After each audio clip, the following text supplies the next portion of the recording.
Assalamualaikum warahmatullahi wabarakatuh. Kami dari Universitas Negeri Yogyakarta dengan program studi pendidikan guru tahun dengan mata kuliah psikologi perkembangan anak untuk mampu untuk berkembang. Kami dari kelompok 2 akan membahas teori penting, yaitu bertujuan tentang konten dan audit program.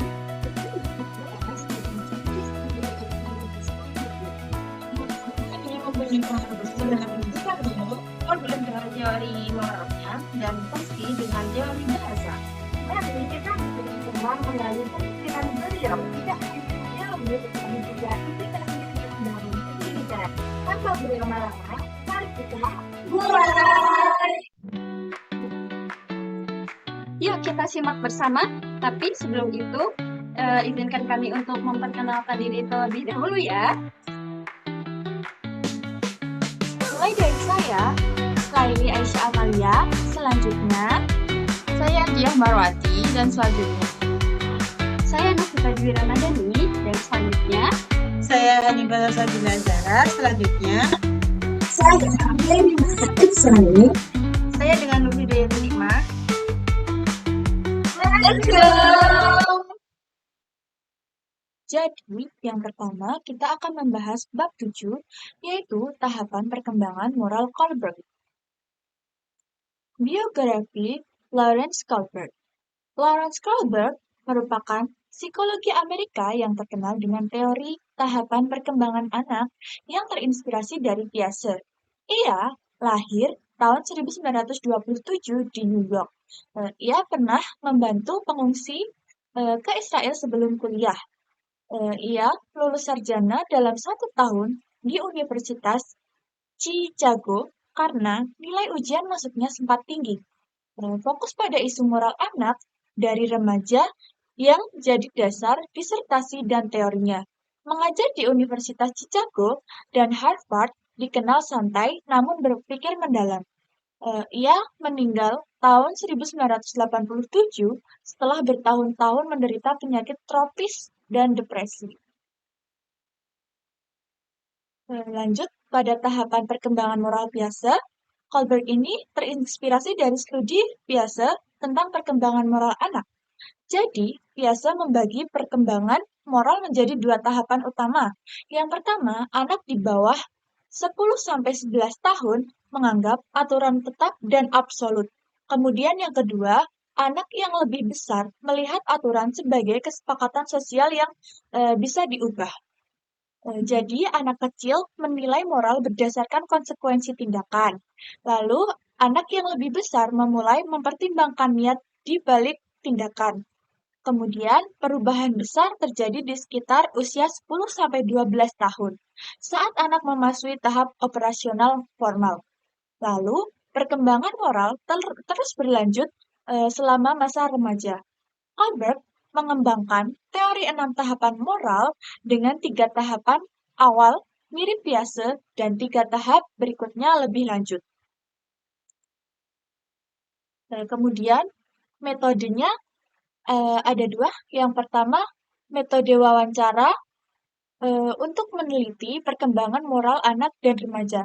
Sampel awalnya terdiri dari 72 anak laki-laki berusia 10, 13, dan 16 tahun dari Chicago yang kemudian diperluas mencakup anak-anak dari berbagai latar belakang, usia, jenis kelamin, dan negara.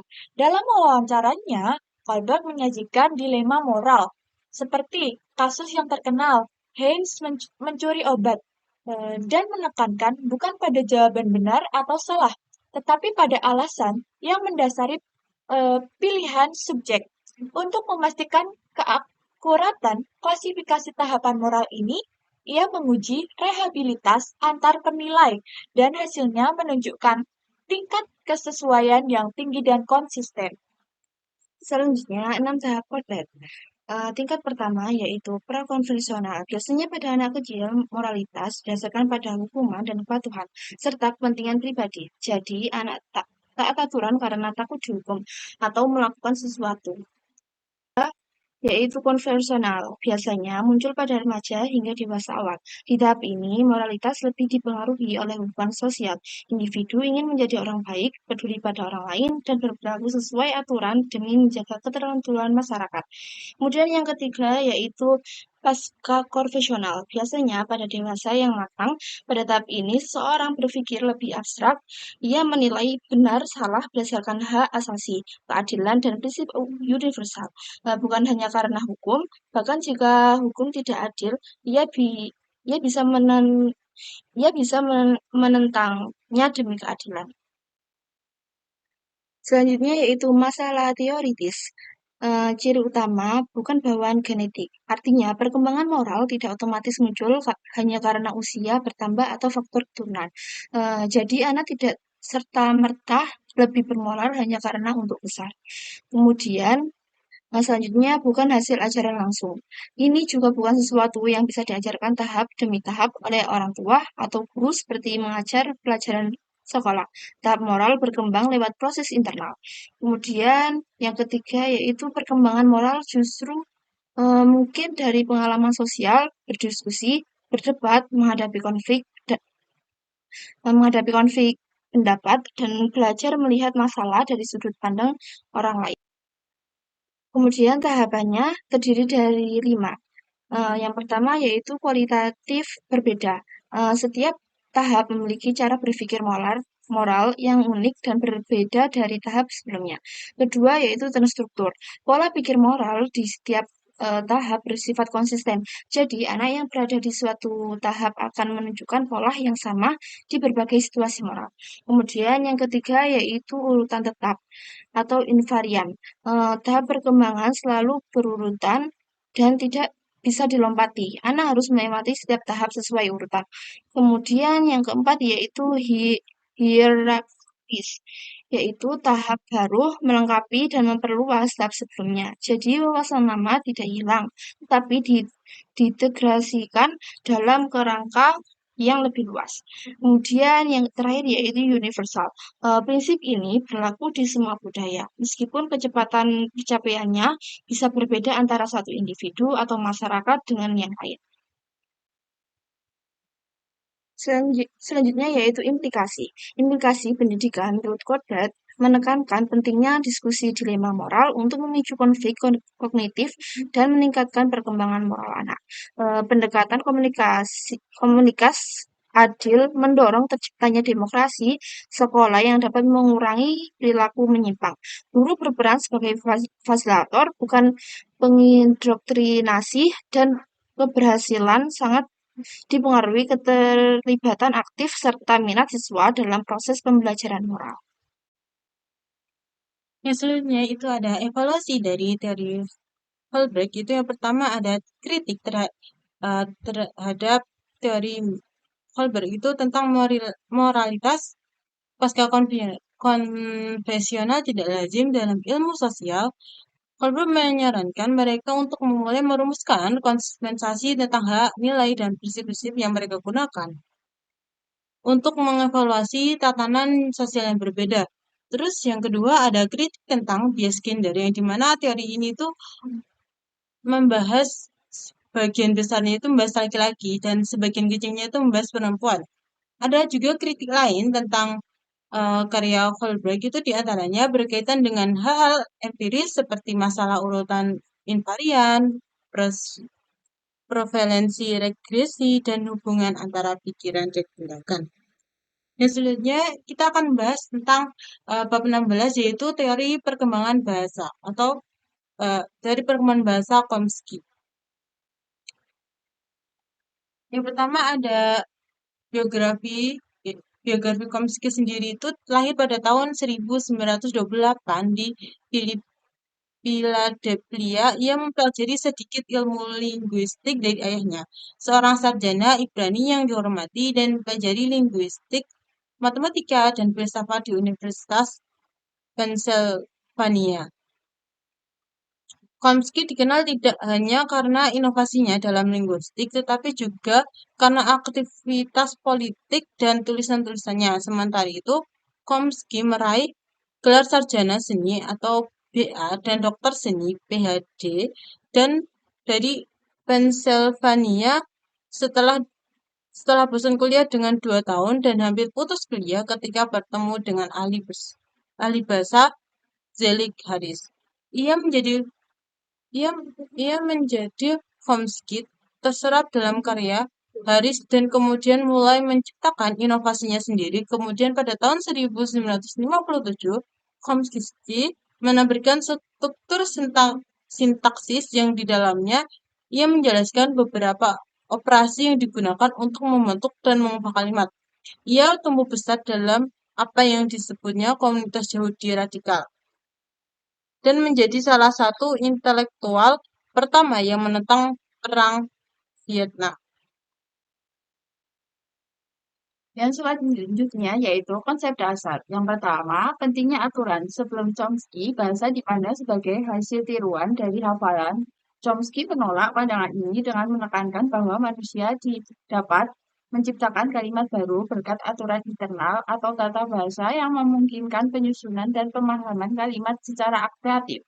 Yang kedua yaitu pemahaman anak yang luar biasa terhadap aturan.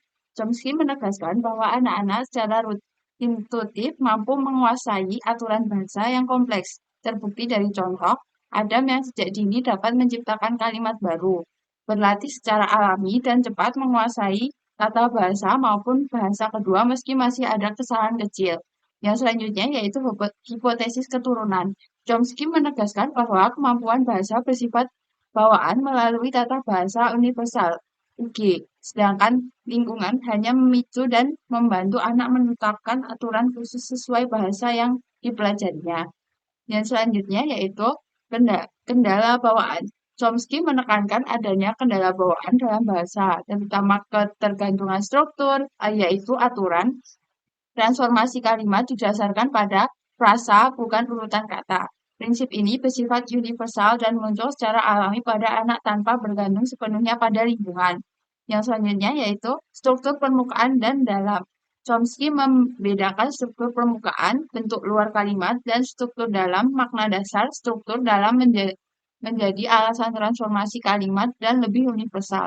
Meski Chomsky lebih menekankan pada kendala bahwa seperti ketergantungan struktur. Yang selanjutnya yaitu catatan pertumbuhan tata bahasa.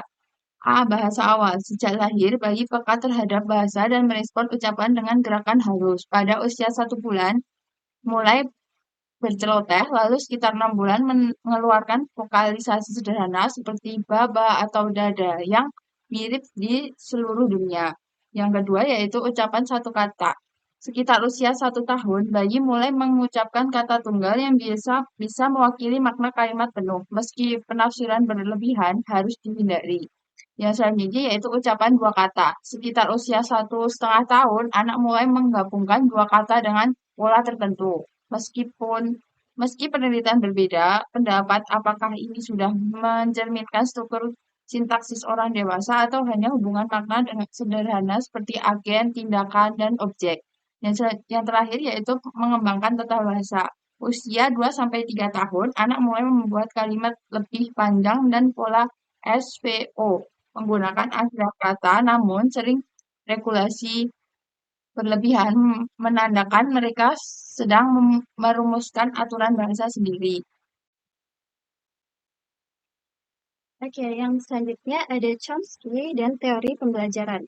Yang pertama, dekat kata bahasa dewasa. Pada usia 5-6 tahun, anak sudah menguasai sebagian besar tata bahasa dasar, tetapi mereka belum sepenuhnya memahami struktur yang lebih rumit, misalnya kalimat pasif. Biasanya baru sekitar usia 7 tahun, anak bisa lebih lancar menggunakan kalimat pasif. Jadi, rentang usia 5 sampai dengan 10 tahun dianggap sangat penting untuk perkembangan tata bahasa yang lebih kompleks. Yang kedua ada universal. Psikolinguistik menemukan bahwa perkembangan bahasa awal anak di berbagai belahan dunia hampir sama. Urutannya adalah dari mengoceh, lalu satu kata, kemudian 2 kata. Misalnya, semua anak dimanapun akan melewati fase itu. Bahkan pola kesalahan seperti membuat kata jamak berlebihan, contohnya mens, juga terjadi secara universal. Hal ini menunjukkan adanya aturan umum atau kendala universal seperti ketergantungan struktur yang membatasi cara anak membentuk tata bahasa. Lalu yang ketiga, Chomsky dan teori pembelajaran. Menurut Chomsky, bahasa adalah bawaan manusia, di mana anak-anak memiliki naluri atau perangkat bawaan yang membimbing mereka untuk menemukan aturan bahasa, meskipun hanya mendengar sedikit contoh. Sebaliknya, teori pembelajaran menekankan bahwa bahasa dipelajari dari lingkungan sosial, baik melalui penguatan maupun peniruan model. Lalu yang selanjutnya ada penguandisian operan atau menurut Skinner. Skinner berpendapat bahwa bahasa berkembang melalui proses penguatan. Misalnya ketika bayi mengatakan dada dan orang tua merespon positif. Anak akan mengulanginya. Lama-lama ucapan semakin kompleks. Namun, penelitian menunjukkan orang tua jarang memperbaiki tata bahasa anak, sehingga teori ini sulit menjelaskan mengapa anak bisa menguasai struktur bahasa yang sangat rumit. Bahkan, eksperimen dengan kera yang diajarkan bahasa lewat conditioning juga menunjukkan hasil terbatas, tidak bisa menyamai fleksibilitas bahasa pada manusia. Lalu yang selanjutnya, Bandura dan permodelan. Bandura menekankan pentingnya model. Anak bukan hanya meniru kata persis, tapi juga meniru aturan abstrak. Misalnya, mereka belajar bahwa menambah huruf S membuat kata jadi jamak. Orang tua sering berbicara dengan bahasa yang lebih sederhana dan jelas, yang disebut moderes atau bahasa ibu. Dan itu sangat membantu anak. Namun, ternyata anak tetap menciptakan aturan mereka sendiri. Kadang berbeda dengan contoh orang dewasa, jadi permodelan membantu, tapi bukan faktor tunggal. Dari pembahasan ini bisa kita lihat bahwa pemrograman bahasa adalah hasil interaksi antara faktor bawaan dan juga faktor lingkungan, di mana Chomsky menekankan adanya tata bahasa universal bawaan, sedangkan teori pembelajaran menekankan pengaruh penguatan dan permodelan. Namun, bukti menunjukkan bahwa aspek bawaan memiliki peran yang sangat kuat, meskipun faktor lingkungan tetap penting dalam mendukung proses belajar bahasa anak. Selanjutnya terkait Chomsky dan Piaget. Di sini kita melihat perbandingan pandangan Chomsky dan juga Piaget tentang pemerahan bahasa. Keduanya sepakat bahwa anak tidak hanya dipengaruhi lingkungan, tetapi juga aktif membangun struktur mentalnya sendiri. Namun, Chomsky lebih menekankan sisi bawaan. Menurutnya, bahasa adalah organ mental khusus yang sudah tertanam secara genetik. Dengan sedikit simulasi, anak otomatis dapat membentuk tata bahasa. Sementara itu, Piaget memandang bahasa tidak berdiri sendiri, melainkan berkaitan erat dengan perkembangan kognitif umum. Misalnya, anak baru bisa memahami kalimat pasif setelah memiliki kemampuan berpikir operasional konkret. Jadi, inti perbedaan keduanya ada pada apakah bahasa merupakan sistem khusus yang terpisah dari kognisi, seperti kata Chomsky, ataukah justru bergantung pada pencapaian kognitif anak, seperti kata Piaget tadi. Dan penelitian menunjukkan bahwa keduanya punya kontribusi, sehingga perkembangan bahasa anak dipengaruhi faktor bawaan sekaligus pengalaman kognitif. Oke, selanjutnya kita akan membahas implikasi bagi pendidikan menurut Chomsky. Chomsky mengatakan bahwa anak-anak mempelajari bahasa secara alami loh teman-teman, tanpa perlu pelatihan khusus. Anak-anak hanya cukup mendengar bahasa di sekitar mereka dan secara ajaib mampu menguasainya sendiri, bahkan tanpa program formal dari guru ataupun lembaga pendidikan. Makanya ketika kita bersama anak-anak, kita disuruh berhati-hati dalam berbicara ya. Hal ini berlaku juga untuk semua anak, termasuk yang tinggal di daerah ghetto atau di pinggiran kota. Bahkan, banyak anak di lingkungan tersebut bisa menguasai dua bahasa tanpa diajari secara langsung, tapi tetap perlu adanya pendampingan ya teman-teman. Kemudian, menurut Chomsky, guru sebaiknya fokus pada pencapaian linguistik bukan kekurangan anak. Guru perlu benar-benar menghargai loh betapa luar biasanya pemahaman anak-anak terhadap struktur bahasa dan tidak sekedar berusaha membenarkan setiap kekeliruan. Dan juga jangan lupa kita sebagai guru harus bisa menghindari koreksi yang berlebihan karena terlalu sering mengoreksi justru bisa membuat anak kehilangan kepercayaan diri dan takut bereksplorasi lewat bahasa. Nah, kemudian rekomendasi untuk pengajaran sebagai kita calon pendidik guru PAUD itu bagaimana? Nah, kita perlu ingat ya bahwa anak sudah memiliki pemahaman implisit tentang bahasa sejak kecil. Sehingga sebagian besar upaya guru menjelaskan jenis kata atau menulis diagram tata bahasa sebenarnya baru bermanfaat setelah usia sekitar 11 tahun, teman-teman. Karena ketika usia tersebut, anak mulai berpikir secara abstrak. Sebelum itu, penjelasan seperti diagram pohon justru bisa membingungkan mereka.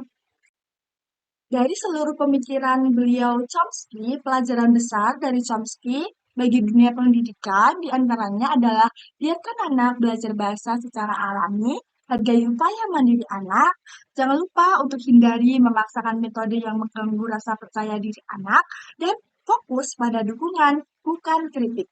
Guru penting untuk memberi dukungan, membuat anak merasa dihargai, dan mendorong anak percaya diri. Percaya diri mereka dalam berbahasa. Alih-alih terlalu sering mengoreksi atau membandingkan dengan standar dewasa, jangan lupa untuk uh, menghindari terlalu berlebihan dalam mengoreksi, namun kita harus mendukung. Kemudian evaluasi dari Chomsky itu apa sih? Kita bagi 3, dampak positif, kritik, dan juga kesimpulan. Dampak positif dulu teman-teman.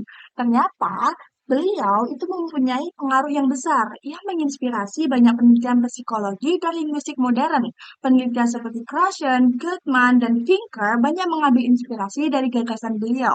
Salah satu temuan penting Chomsky adalah memperkuat gagasan tentang adanya periode kritis dalam pemrograman bahasa. Artinya, jika anak mempelajari bahasa di usia tertentu sebelum dibetas, mereka dapat menguasainya lebih mudah dan alami. Penjelasan Chomsky juga menunjukkan bahwa anak-anak mampu menguasai bahasa dengan sangat cepat tanpa perlu pengajaran atau latihan intensif dari orang bahasa. Bahas tentang kritik, meskipun Chomsky dengan teorinya yang sangat luar biasa, beliau tetap menerima banyak kritik.